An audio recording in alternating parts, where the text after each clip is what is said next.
Para entender qué es la disfunción temporomandibular, definiré qué es temporomandibular. Es una articulación la más compleja y la más utilizada por el cuerpo humano. Está conformada por el cóndilo de la mandíbula y la fosa mandibular. Es fundamental en el habla, la masticación, tragar y bostezar, acciones que realizamos diariamente. Esta articulación está situada a cada lado de la cabeza, a nivel de la base del cráneo. Está ubicada frente al meato auditivo externo y está limitada anteriormente por el proceso articular del hueso cigomático. La articulación temporomandibular o ATM se puede localizar fácilmente colocando los dedos delante de cada oído y presionando firmemente al abrir y cerrar la boca.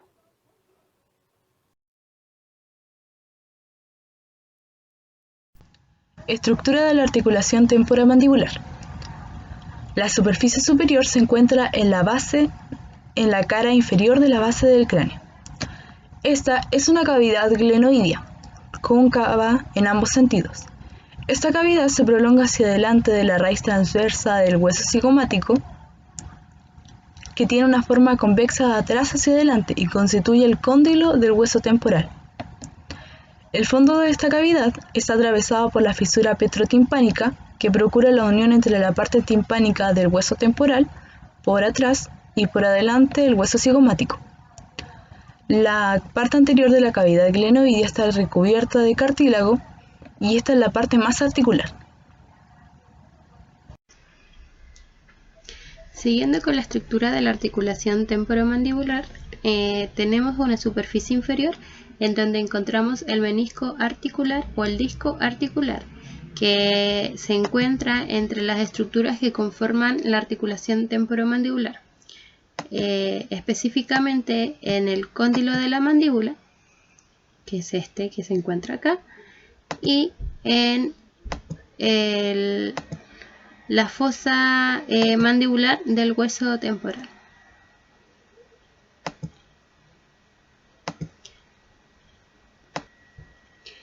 El menisco o disco articular se trata de una formación fibrocartilaginosa flexible y deformable que sigue los movimientos de la apófisis condilia y deslizándose en la cavidad glenoidea. Finalmente, encontramos la cápsula articular, donde se inserta el menisco o el disco articular y que en su parte posterior se va a unir directamente con la parte timpánica del hueso temporal, que es esta, que se encuentra acá. Y esta se une al cuello de la apófisis condilia.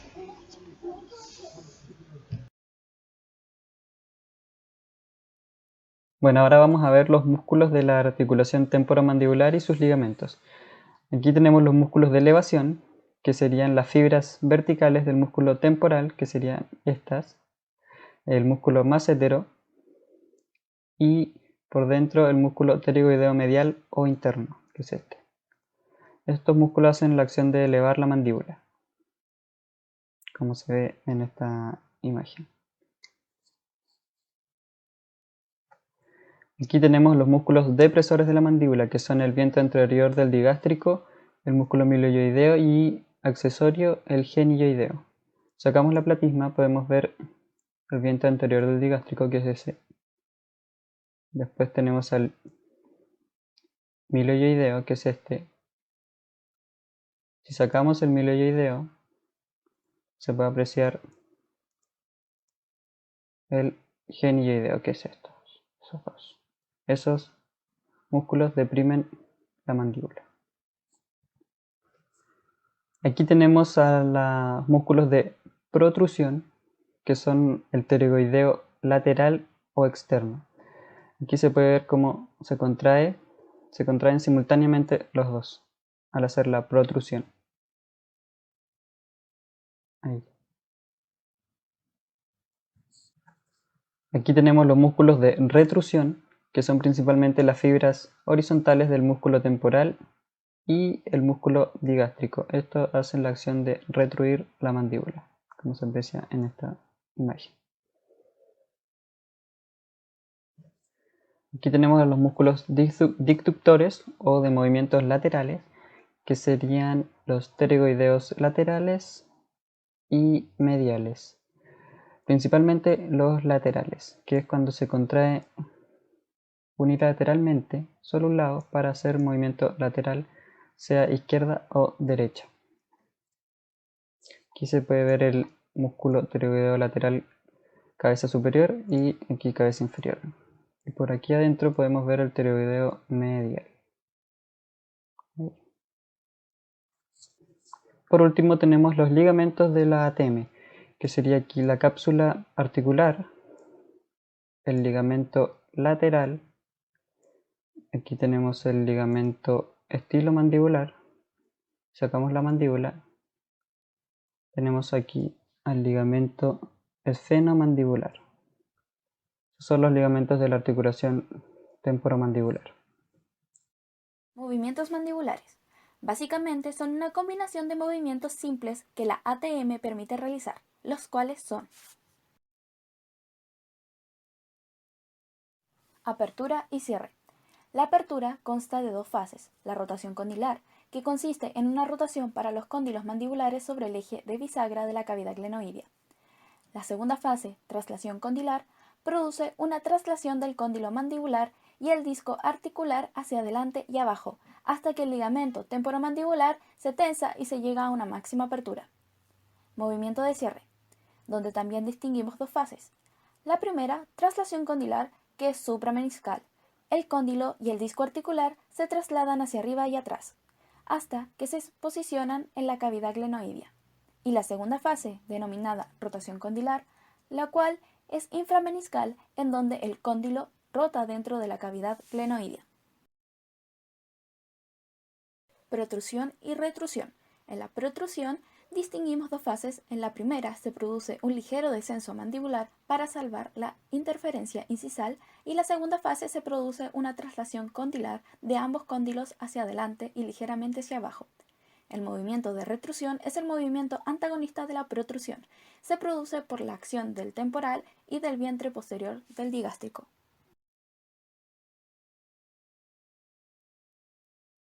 Lateralidad. Es el movimiento de la mandíbula hacia uno de los lados, derecha o izquierda. El lado hacia donde se dirige la mandíbula es el lado de trabajo, mientras que el otro se le considera el lado de balanceo. El cóndilo de trabajo rota sobre un eje vertical dentro de la cavidad glenoidea. Biomecánica de la articulación temporomandibular. La ATM permite movimientos de la mandíbula. El hueso maxilar se articula con la base del cráneo por dos articulaciones de tipo condilia, que está localizada justo por delante y por abajo del conducto auditivo externo. Estas articulaciones están mecánicamente unidas y no pueden, por lo tanto, funcionar la una sin la otra. Garantizan ambas la función masticatoria. En esta se producen los movimientos de rotación y traslación durante la función de la apertura y cierre de la boca. Tenemos un cóndilo que se encuentra en relación con la fosa temporal y en medio tenemos el disco que genera congruencia articular entre estas dos articulaciones.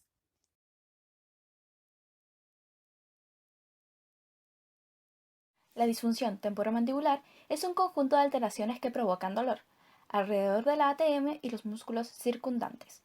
Al contraer la mandíbula y rechinar los dientes, se añade más presión a los músculos de la mandíbula y estos se inflaman. La DTM puede afectar a la capacidad de hablar, comer, masticar, tragar, realizar expresiones faciales e incluso respirar.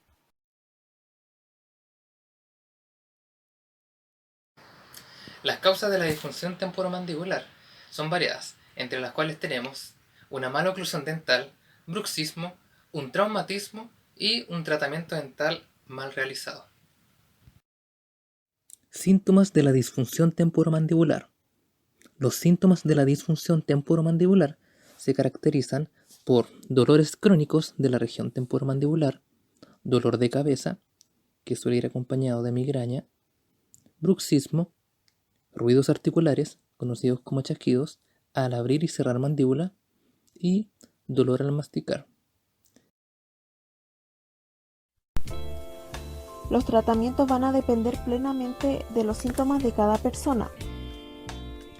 El diagnóstico se realiza a través de la ortopantonomografía, y recalcar que hay un nervio muy importante que es el trigémino, que es el encargado del dolor en esta zona. Son bastante las técnicas usadas en fisioterapia para tratar las disfunciones de la articulación temporomandibular, todas ellas usadas con el objetivo de reducir la isquemia local, estimular la propriocepción,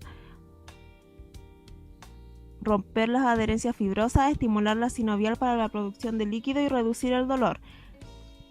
Entre las principales técnicas podemos destacar manipulaciones tanto de la mandíbula como de las vértebras cervicales por existir relación entre ambas, drenaje linfático de la cara, masaje terapéutico y estiramientos, higiene postural global, realización correcta de ejercicios diarios y otras técnicas de tratamiento o cirugía.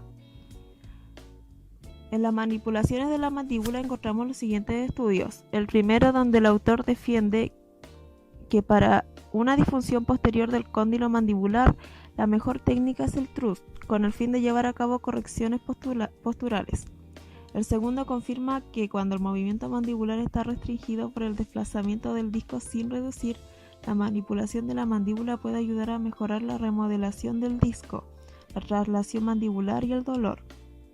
Mientras que en otro estudio se demostró que tras realizar terapia manual de la columna cervical en pacientes asintomáticos no mejoró significativamente la apertura de la boca.